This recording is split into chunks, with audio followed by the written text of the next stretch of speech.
Go. Good evening, everybody. How are we all? Welcome back to another Macular and Me session. This is the sort of the working age focus stream, but tonight I think we've got plenty of people coming across because it sort of supports both sides, both the AMD side and the sort of macular dystrophy side as well. So it should be a very good evening. We've got plenty of people coming through the virtual door, so that's excellent. So welcome. So as you know, this is a part of our webinar series that we started a couple of years ago. We sort of get together on the last Thursday of every month to talk all things macular dystrophies and sort of things that sort of impact on people with macular dystrophies more often than not, whether that's clinical research or treatments. But today it's more of a techie one, which is great. So it's right up my street. Anyway, so we've been doing these for a wee while. I've got a massive back catalogue now, so you can sort of see them on our YouTube channel and on our website. So if you've missed any that you think you might like to enjoy, might want to subscribe to the channel, have a bit of a browse through there. Jess, my usual support worker, PA, is busy this evening, so I've been ably joined by my colleague Fliss, who's going to sort of keep an eye on everything and making sure everything's ticking over in the background. So that if you hear a sort of a disjointed voice, that'll be Fliss. And then generally, as I always warn, or most of the time, if there's some snoring going on in the background, that's probably my guide dog Woody sort of pacing about behind me. Anyway, so we're going to talk about BrightPage this evening with our guest speaker, who's Howard Moshtael. How are you, Howard? Are you okay? Very well. Thanks very much for inviting me on. No, it's going to be great. I like doing these techie ones from time to time. It's all very interesting doing the clinical stuff and the research stuff, but it's equally important to understand what technologies around and other aspects of sort of living with a macular disease or macular dystrophy. So thanks for joining us. I'm quite happy for you just to sort of introduce yourself, and in a second we'll just the most important thing we have to do is make sure we get some questions though, isn't it? So you guys are muted, so you will have to any questions that you have for Howard, and he's really happy to answer as many as you've got. If you can just pop them in the chat, and they'll pop up, and Fliss and I will keep half an eye on those as well, and we'll be asking Howard the questions as they come in. I've got a few on standby just in case, but we shall. So we're expecting some good questions from you guys. So the more interactive we can make this, the better. So I took Howard. So over to you. Thanks very much. So I will start off with the story, how this all started. I'll then give a demo where I'll share my screen and show how it works. And then I'd like you to give it a go. You'll be able to get out whatever device, either a device that you're currently using for Zoom or another device, mobile, desktop, tablet, whatever you want, and you can try it on this call as well and give some real-time feedback and questions. So yeah, let me get started. So my background was in physics, and I wanted to do something practical, and I met an ophthalmologist, Bal Dillon. If any of you in Edinburgh, you'll know him, I'm sure. And he had spoken to an engineer, and they wanted to see how could they improve reading for the partially sighted. Their initial interest was actually in head-mounted displays, and we got some early VR kits and AR kits, and we tried some of those things out, but we kind of moved away from that. And in the end, it was actually learning from the Macular Society, in fact, that inspired this idea. And what I'd learned about was eccentric viewing, and how if you have a central scotoma, then it's difficult to use the central part of your vision, and you're trying to sort of read off center. And I also learned that the strategy that's recommended by the Macular Society and others for reading with eccentric viewing is called the steady eye strategy. I'm sure many of you know it, but if you don't, then the steady eye strategy is essentially just that. It's about keeping your eye steady in one spot and moving the text. So it's kind of the opposite of normal reading, where you've got the page of text there and you're scanning your eyes over it. With the steady eye strategy, you keep your eyes fixed in a spot and you move the text. So this strategy is recommended and it can help, but in practice, it can also be quite difficult to do. You know, imagine trying to move a book across your face back and forth. It's a pretty challenging thing. So my idea initially was, okay, well, can we scroll the text across a screen instead, so you don't have to physically move the text? And then I thought, can we go a step further? If we scroll the text in a continuous way across the screen, that's not actually very natural for reading. Our eyes don't move in a continuous movement when they're reading. A continuous movement is called smooth pursuit. That's what the psychologists of reading call it. And you only really use that if you're sort of tracking a shooting star across the sky or something. With reading, your eyes move in a series of fixations and then a jump called a saccade, fixates and jumps, fixates and jumps. And so my thinking was, well, if we're scrolling the text back for people to read, could we not scroll it in the most natural way for reading, which is with these series of fixations and jumps and fixations and jumps? And so I went to speak to a psychologist of reading, and nothing like this existed at the moment. So I thought, okay, let's give it a go. And so she gave me a whole bank of eye tracking data, analyzed how do the eyes move when they're reading, how do the fixations change depending on the contents of what you're reading, depending on the length of the word, the rarity of the words, and essentially reverse engineered eye movements and came up with an algorithm that would move the text in the optimal way for reading. So we gave it a go. We ran a couple of trials, one on the fully sighted, where there was an immediate dramatic increase in speed. People could read about 5 times quicker than they normally could, because if you remove the need to make your own eye movements, it's amazing how much faster you can actually read.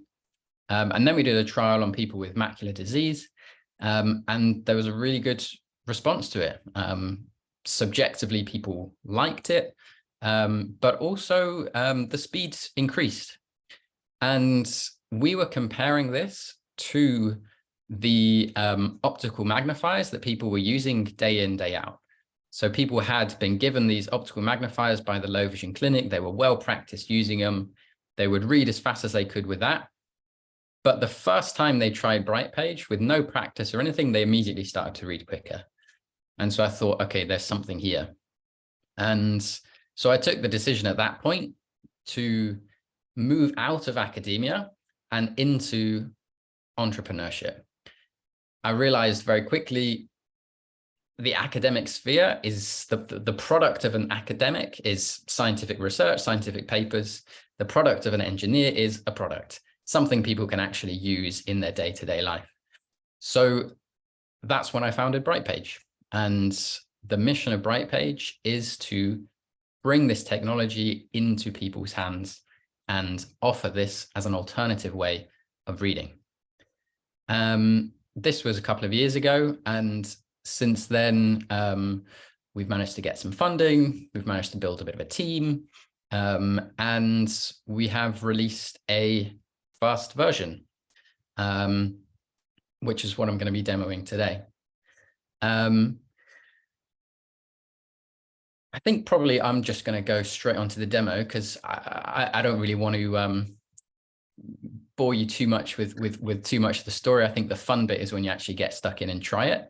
And if there are any sort of questions as we go, then I'm happy to sort of answer things as we go as well. So do feel free to ask any questions at any point that you want to.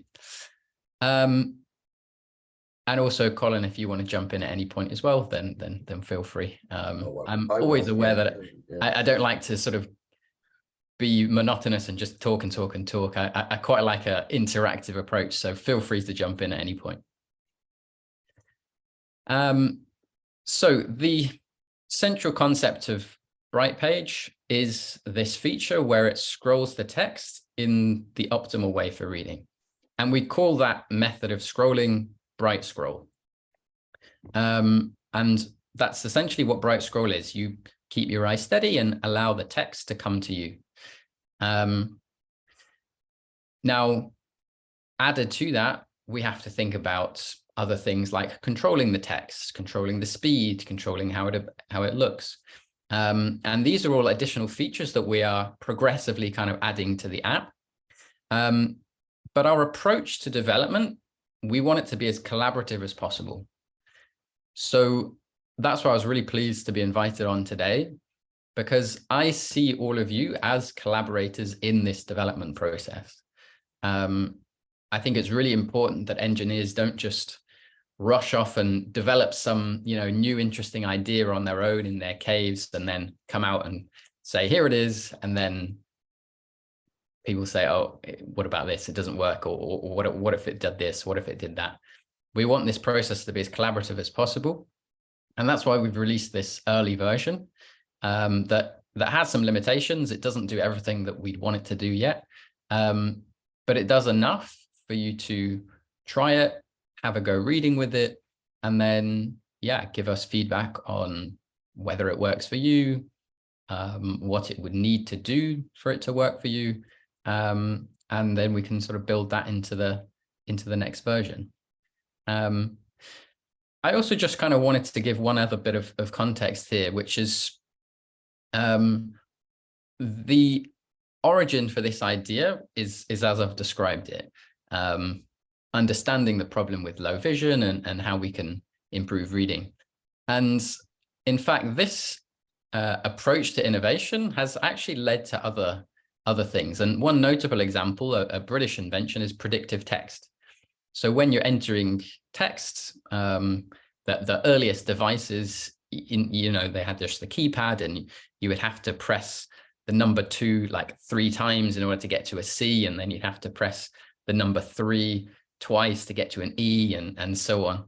And it was actually in observing disabled people trying to use it that had physical disabilities that the invention for predictive text came about, to say, actually, we can make this process of inputting text easier because there are certain patterns to how we write, and we can predict those patterns and take off some of that burden of inputting the text. And Bright Scroll is kind of a similar path, that it came from the recognition that there could be an easier way to read. And it came from a similar approach, a similar angle to the innovation, and in fact could have a wider appeal as well. And in fact, this is one of the things that we're exploring, is there are many others who have tried BrightPage who are not visually impaired and actually find there are other benefits that we hadn't anticipated. So just last week, an Italian journalist had come across this somehow and wrote to me and said this solves his challenge with concentration when it comes to reading. The way that it just allows you, it just draws you in and allows you to sit back and read the text, almost like you're watching TV, makes it a lot easier. So we're also very open to learning other use cases, whether or not you have a visual impairment. So please do let us know whatever background you come from. So I'm going to move on to the demo. So let me share my screen. So let me start from, so Fliss, my screen is shared, yeah? You can see the BrightPage website? Yeah, that's all up. Great. Okay, so the starting point is brightpage.tech, and feel free to get out your own devices right now if you want to, and you can kind of follow this demo yourself. This first version of the app is free. We're not charging at the moment, so have a go while it is free. So yeah, if you want to go to brightpage.tech, if you're on a mobile, you can go directly to the App Store if you're on an iPhone, or the Play Store if you're on Android, and you can search BrightPage, BrightPage one word, and hopefully it's the first thing that pops up. If you're on a computer, then you can open a browser and go to brightpage.tech. So this is brightpage.tech, and in the top right, we've got a sign up button. So if you click sign up, then you'll be taken to the sign up page. So very simple, just enter your email address. I'm going to create a new account tonight. Howard@brightpage.tech is my email address. You're very welcome to have that. You're very welcome to write to me. I'm always very happy to hear from people. So Howard@brightpage.tech. I'm going to create a password. Just use my password manager to do that. And I'm going to save that.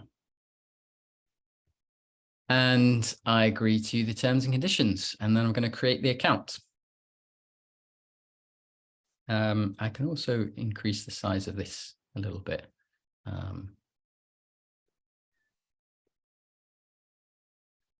Yeah. Okay, so once we've done that, we get to your dashboard. So your dashboard is the place where you can add new text and you can find text that you've already added. So for this first version of the app, there is essentially two ways to read text. You can access PDF files directly through the app, or if the text you want to read is not a PDF file, then you can paste it into this text box here. Obviously, the idea is that as many different text sources as possible will be added to this platform. And you'll be able to read all kinds of things from news and websites and emails to ebooks and all kinds of things. But this first version, we've started off with PDFs and pasted text. You also have a welcome to BrightPage PDF preloaded into your account. So I'm going to click on that to start with. So what we have here is two parts to this. So we have the bright scroll bar at the top, this reading bar at the top. And below it, we have the PDF. So the PDF here is as it looks in any other PDF reader.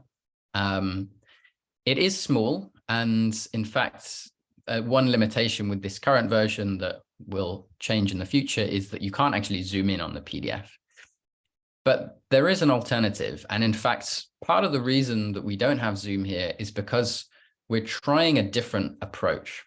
And the approach we're taking here is, in fact, wherever you click on the PDF, that is what is brought into view in the bright scroll bar.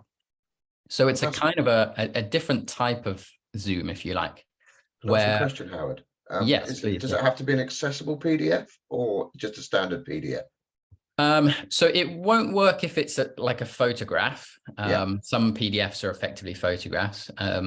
Hopefully in the future, we will be able to actually extract text even from photos and things.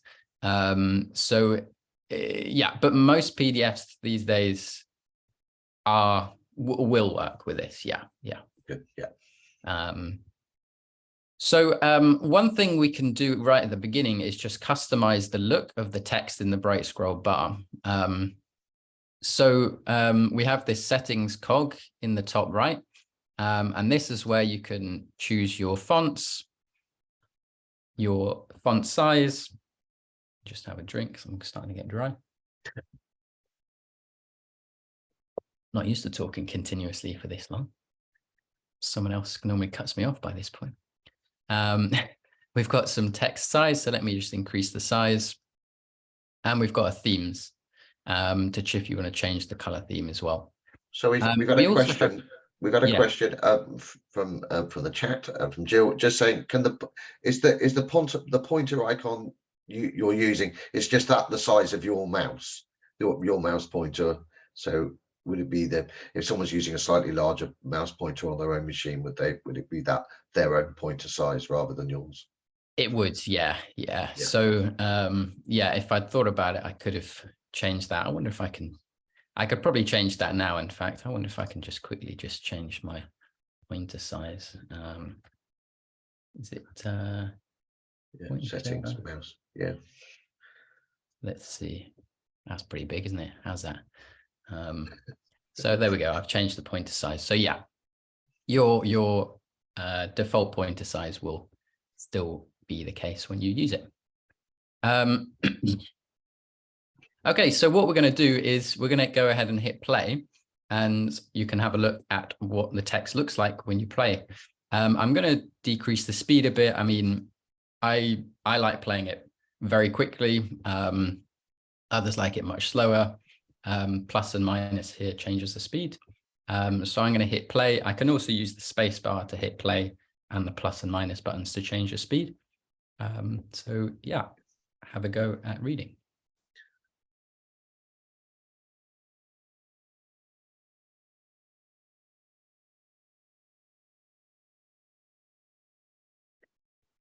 So I can't see this at all, obviously, because I can't see my screen at all. But so when you say you can change the font, so it's size, color, and font type. That's right. Yeah, and we've put in a selection for now. But yeah, people can customize that how they want, and we'll be adding in more font types in the future as well. Yeah. There's some flowery fonts in there that people should really avoid, isn't there? So yeah. So I'll just pause that there, and I'll just so if I wanted to change where I'm reading, then I could have a look somewhere else. So for example, if I click down here, I'll just try going at a slower speed because some people prefer it much slower. So let me try at this speed.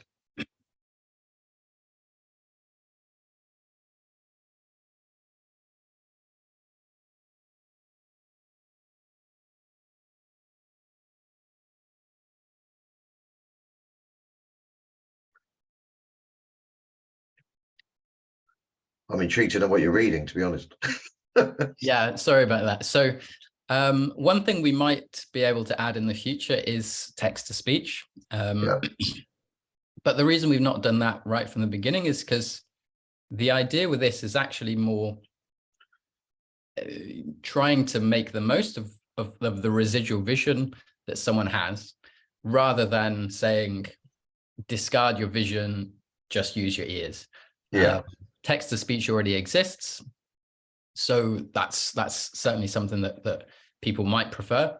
But this is kind of an alternative to text to speech. This is if you still want to read yourself, but you just need the text appearance to be a bit different, and having this ability to just keep your eyes in one place can be helpful for some.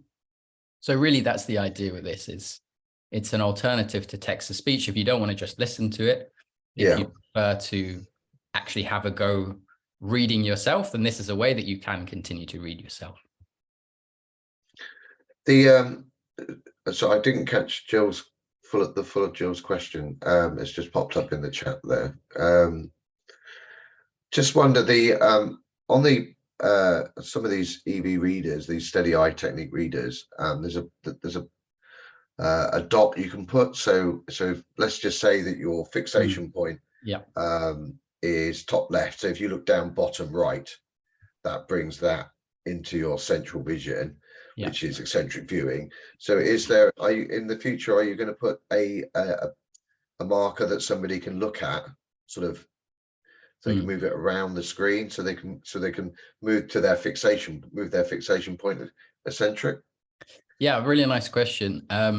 So what I would say to that is, if people want that, write that in the survey. So when you sign up to BrightPage, you'll get an email and there'll be a link to the survey. Every email that you'll get, there'll be a link to the same survey. Very short. It's basically a chance for you to give your thoughts and insights. And right now is the best time to do that because we're in development. And if people want that, definitely it's something we could do. And so we are listening to our users. So if this is what people want, do tell us. Jill's asked a really good question, actually. It's made me smile. In the future, would this sort of work with music and lyrics? It's funny you say that. Someone else asked me this just a couple of weeks ago. Yeah, it is an idea I had right at the beginning, actually. I play piano myself and read music as well. And, you know, turning the page is a bit of a problem sometimes if you're right in the middle. And yeah, sometimes the notes are going to be very small as well. So yeah, there is absolutely, this could be done for music. Yeah, I see Yeah, it sort of as a bit, you know, I hate to use the word karaoke lyrics, but right. with that dot bouncing along the top of the words, Mm, that's quite hard to keep a track of. So right. you know, I wonder if it would work when you're bringing the words forward Yeah, at the right time. right. Yeah, Yeah, that would be quite clever as well. yeah, There is another question in the chat yeah. that I missed. So Felicity, you just want to quickly read it out? That'd be lovely. Thank you. Yep, sure. So question from Judy says, some people with AMD would find having all the scroll words in bold, so they are aware of the word before they get to the center. I think that means because they rely on peripheral sight. Yeah, nice question. Yeah, so that's definitely something that we could add very easily. I would say again, Judy, if you sign up to the app, complete the survey and make a note of it there, then it's definitely something we'll have in the system and we can do. Yeah, I think, yeah, this could be something we allow people to customize themselves in the settings. We didn't want to kind of burden people with lots and lots of options, but yeah, I think that is something that we could have as an option. What we do have as an option that I haven't shown you yet, if I just pause there for a second, what I've been showing you at the moment is the sentence scroll type, but we have put in a word scroll type as well, which some people prefer. And essentially the word scroll type just shows a single word at a time. So I can show you what that looks like. Let's just go down to, let's go to here. And this is what it looks like if you choose the word setting.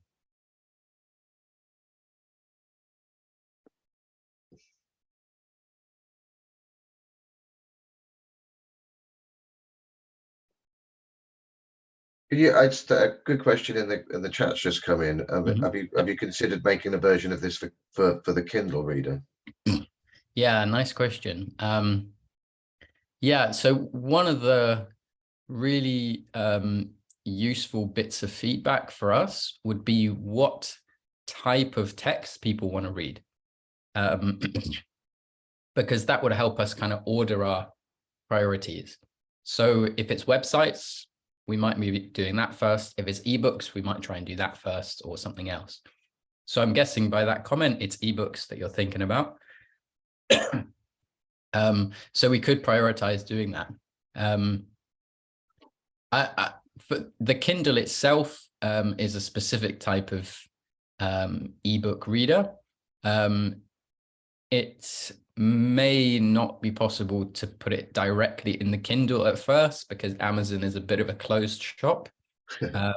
They don't necessarily allow third-party apps and things to go on top of it.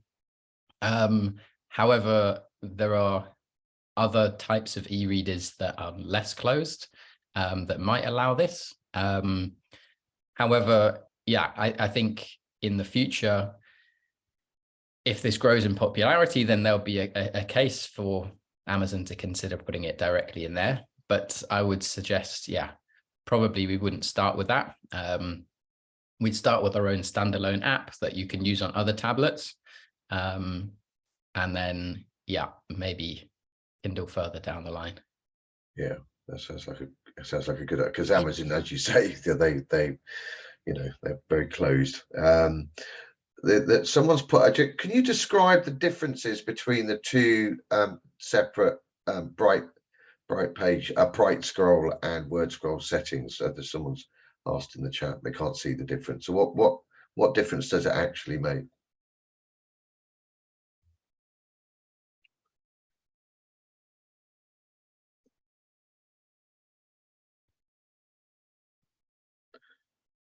Are you still there, Howard?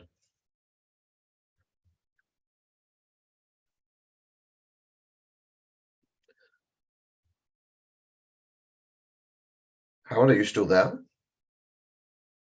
Oh, yeah, I was on mute. Sorry. Oh, you're on mute. Okay, let me start that explanation again.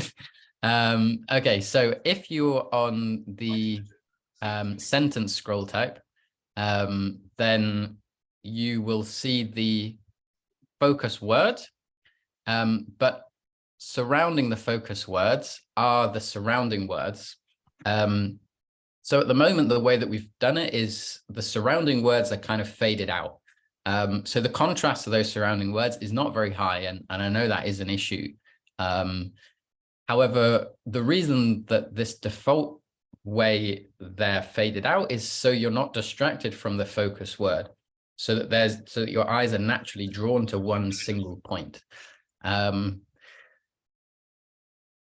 else asked earlier, could we make this as an option to actually not have the surrounding words faded out, but have the entire sentence in bold? And yeah, absolutely, that's an option we could add. But yeah, this current way with the sentence view, you've got one bold word in the middle and it faded out. If I now switch to the word view, then the surrounding words drop out, and only the central word is shown. All right. Okay, that makes a lot more sense. I do have a question about your background font, actually, background, which the words appear on.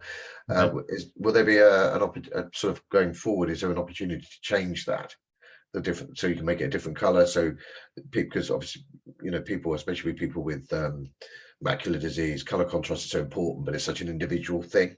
Yeah. So some people like black on yellow and others like blue, you know, yellow on blue and all sorts. So is that something that you've been considering for the future? Actually, that's already there. Oh, right. So yeah, in the settings, there are some predefined themes. If you're on a computer, then you're able to create a custom theme. We don't have this for mobile yet. However, once you've created the theme on your computer, it will then be available on mobile.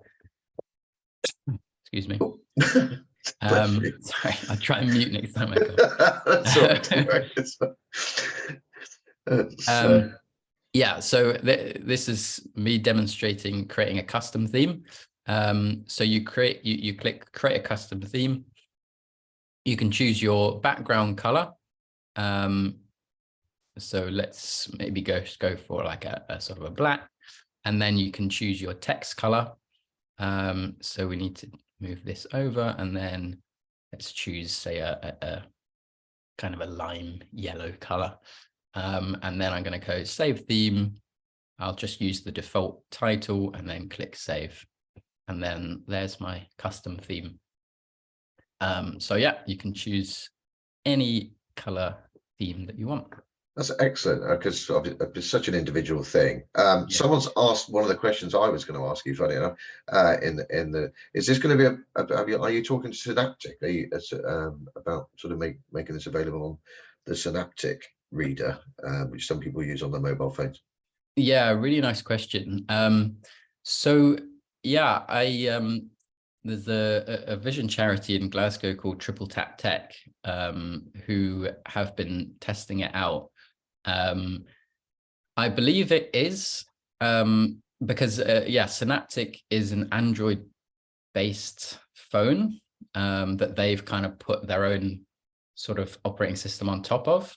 So it should work directly in Synaptic, I believe. But yeah, I have been thinking I should get in touch with Synaptic and maybe make it as a preloaded option in Synaptic, so it's kind of inbuilt into their system, because I don't think they have a PDF reader at the moment. So it could be a nice addition. So yeah, I believe that you can, but it's a very good question. I'll have to double check, but I believe that you can in Synaptic phones, you can access the Play Store and you can download apps. So if you go to the Play Store on your Synaptic phone, look for BrightPage, you should be able to download it there. Yeah. Okay, perfect. And these, to create a PDFs for this, someone's asked about Adobe. Is Adobe the only platform for PDF, or does it take all types of PDF? So Adobe is a different PDF reader. Yeah. So there's a bunch of PDF readers. So all other PDF readers, they just show you the PDF, the same as what we have here. So below the bright scroll bar, this is the PDF as Adobe Reader would show it. BrightPage is the only one that has this reading bar on top of the PDF. So Right. you get the PDF view like if you used Adobe or any other PDF reader. But in addition, you get this bright scroll bar at the top, which is fully customizable and helps to, and scrolls the text for you. Yeah, so then, so if you set up the account on your PC, can it then be used on an app, the same account? Yeah, absolutely. I think, yes, I just noticed there's two questions there. I think the same. So this is the modern style of software where files are all stored on the cloud, which means once you add a file to your account, say you're on your computer and you add a file to your account there, then it's automatically available on your phone, on your tablet, or wherever else you want to read it. It's all connected through your account. So you have one single account. Once you log in on your computer, you log in on your phone, you log in on your tablet, everything is there. And also your settings are saved as well. So once you've chosen your preferred color scheme and size and things, those settings are also universally applied across all of your devices as well. Brilliant. And I think somebody's asked you can just, someone's also asked, could you just demonstrate how to upload another PDF again? I think they might just. Yeah, actually, I haven't actually demoed that yet. So I'm very glad you asked. So what we do to do that is we go back to the dashboard, which we can do by clicking the BrightPage button in the top left. And here we are on the dashboard. To upload a PDF, we click on this add your documents area here. There's a sort of dashed rectangle. You click there and it opens up your file explorer, and you can select a file and you just give it a moment to upload it to your account, and then it will appear here. And so here it is. So I've just chosen a PDF, I've added that, and now I can look through this. I'll also just mention one other thing. If you're on desktop, then you can use your keyboard to change. So if you use like the down arrow, then you can go down through the text. And you can also, use the space bar to press play as well. Now, what I'm actually seeing here is, surprisingly, this. Oh, okay, there we go. Okay, so it was just, sometimes with PDFs, the order may not be 100% correct. So I think what this has done here is it's read all of the numbers first, and then it's read the text. So, so that's how you upload a PDF. And let me also just show you, if your text is not a PDF, then you can paste it into here. So, so I've just opened up an article here. How can an automation first mindset eliminate procrastination is this article, which I thought sounded interesting. So what I could do is I can copy the text. I can copy the text like this. I can also use Control A or Command A to select all the text, and then Command C or Control C to copy it. And then I go back to my account and I paste it in here with Control V. And then there appears a button, Start Reading. And then you can select where to read, as it helpfully tells me there. Now, if it's pasted text, you can zoom in. So there's zoom in buttons here. this is available for pasted text. So if that's important, you can use that. So what I can do is I can scroll down past all of the kind of header information, find the first sentence, click that, and then I can start reading from there. That's cool. Yeah, gives you a lot more flexibility, doesn't it? Yeah. Yeah, someone's just, I think you've just preempted someone's question. They said, can we use just the navigation key, so the arrow keys, just to move through up and down through the text. But I think you've already answered that. I've been sitting here desperately trying to remember it. It's come back into my little brain finally. Yep. Is it possible to? It's the Gutenberg project with the outer copyright books. So are you in contact with them? Can you use that? Is it an easy way to link to that through this? Yeah. So for those that don't know, Project Gutenberg gives you a big catalog of free ebooks, things that are out of copyright. So I've just gone to the Gutenberg website here. So when you look for a book, or you choose a book, then there are various options, and you can download the text as a plain text. And in fact, this is also a file format that you can upload.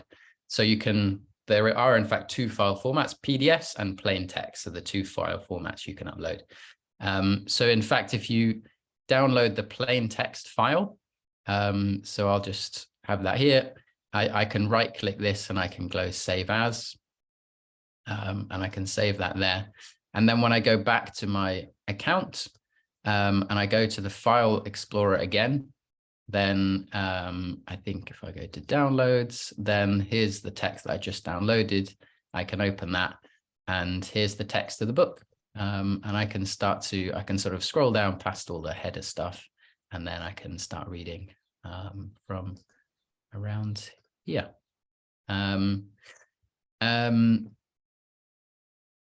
Yeah, that was quite a quick demo, but yeah, it can be done, I suppose. It can be done. So, yeah. We've had two questions on a similar theme, so I'm gonna put them in together. What happens if once you've uploaded or downloaded rather text onto BrightPage? Where is it saved, and how secure is it? Yeah. So very secure. It's your personal account. No one else has access to that. We don't have access to that. Nobody else does. It uses Google's security safe. It's not our own personal servers. This is a service that Google provides. So it's very, very secure. Just as secure as your own Gmail account, for example. So yeah, when you add some text to your account, it's just saved to your account, and you can access your own materials from whichever device you want. Excellent. And leading on from there, someone's asked if they can read their emails on their phone using BrightPage, so the BrightPage app. Yeah, so at the moment you can, if you copy the text of the email and paste it into BrightPage. In the future, we will be adding a more convenient way to do it, where you can go directly to your emails and read the emails directly. But for this first version, you paste the text in.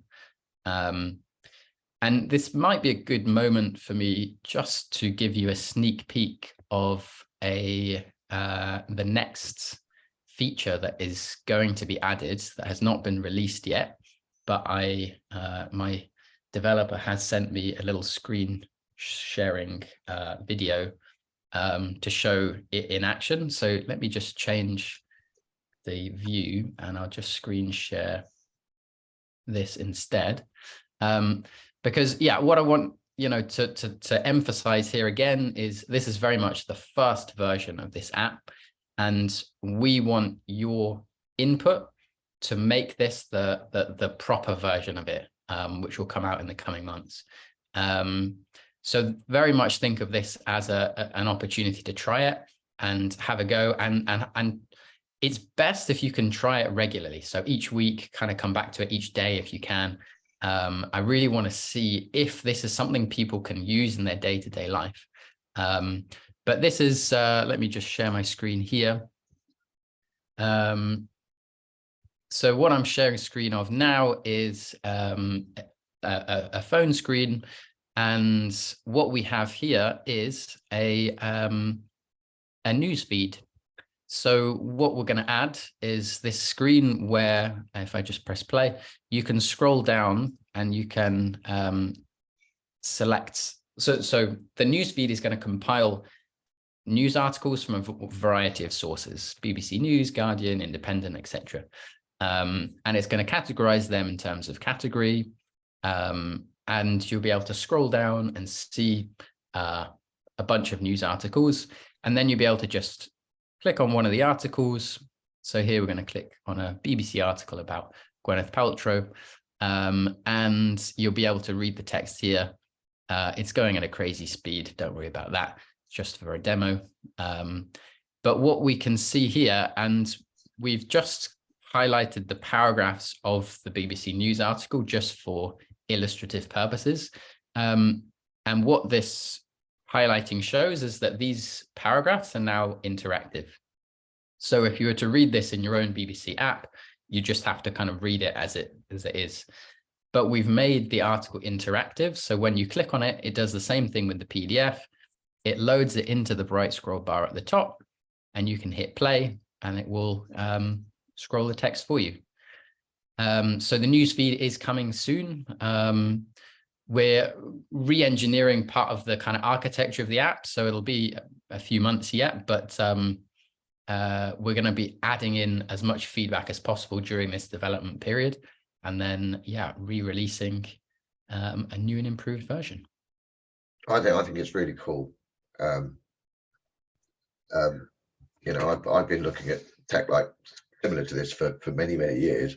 Nice. I am that old, and it's really cool. I think it definitely takes scroll reading into a completely different direction, which I would suggest is, as I think as your research is showing, is more relaxing for the eye. So yeah, because I remember when there was a scroll reader in Dolphin Supernova years and years ago, and right. It sort of made it was good, but it kind of after a little while you get a bit of eye fatigue. So this should help should help with that completely, which is brilliant. I don't think, have we missed any questions, Fliss? Have I sort of kept up, have I? Yeah, that's fine. I've been reposting the ones that have cropped up, so you have covered them all, I think. Unless anyone feels I think they there were haven't. a couple that I'd noticed. Someone had asked, is the screenshot the best way to make a PDF for this? So no, screenshots will take a picture rather than a PDF. So the best option is to copy the text. And so, for example, if you're in a website like this, to copy the text and then do Control-C or Command-C, and then to go back and paste it into here to start reading. I think there might be one there, sorry, about can the text be justified to the left? Did we cover that one? They find the size of the words means they have to move their eyes more if it's in the center to find the beginning of the words. Yeah, I guess they mean, I'm not sure 100% if they mean because what we have is the bright scroll bar at the top and then the sort of the text underneath. And the text underneath, I kind of see that more as just like a map of the document. To sort of go through it, but not necessarily to use this part to read, but just to kind of navigate through the document and then to read it in the bright scroll bar. So if you mean the bright scroll bar to be left justified, it's not something you can do at the moment. I would say, again, fill in the survey and let me know. I think a manual way to do it may be just to sort of change the size of your window. If you kind of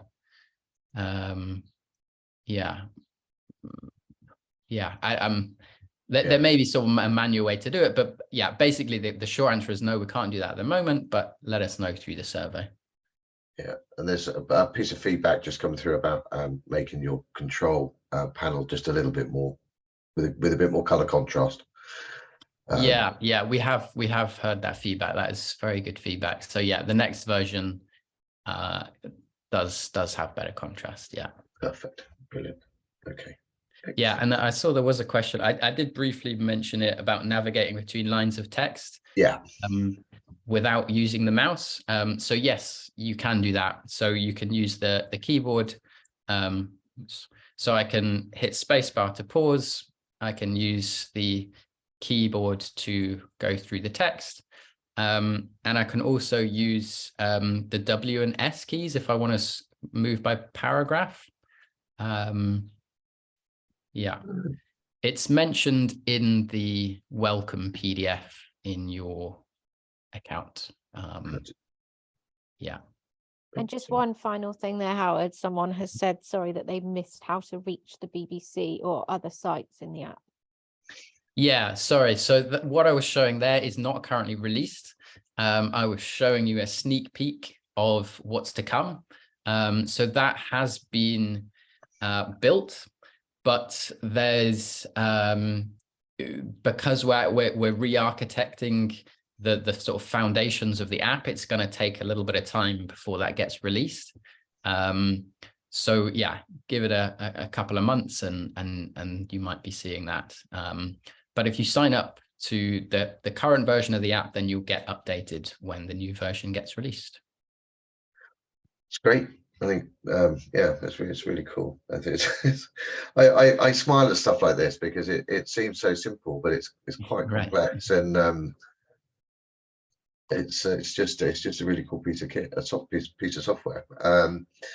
So we are sort of slowly coming to the end. So if anyone's got any more questions, it would be best to pop them in now. So just while we've got Howard with us for a couple more minutes. So Timothy Bright says, very exciting. Nice. Oh, you got lots of people coming through saying they're going to try it out and let you know. So that's good, isn't it? So well, that's great, Howard. So thanks very much for coming on and demonstrating so ably your piece of software, your app. It's fabulous. Yeah, no, I'm so pleased to come on, and you know, this is what, you know, makes it all worthwhile, testing it out. And you know, we do also accept negative feedback. So you know, if you try it out and it's not for you, still fill out the survey, because it is also useful to hear when it doesn't work, even if you're not sure why or what. It's still useful to know when it doesn't work. But yeah, love to get positive feedback too. So yeah, please do write to us, fill in that survey. It's very brief, or feel free to just email me if you want, howard@brightpage.tech. You're welcome to get in touch. Yeah, let's make this a collaborative process to develop this app into the best version it can be. Fantastic. That's really cool.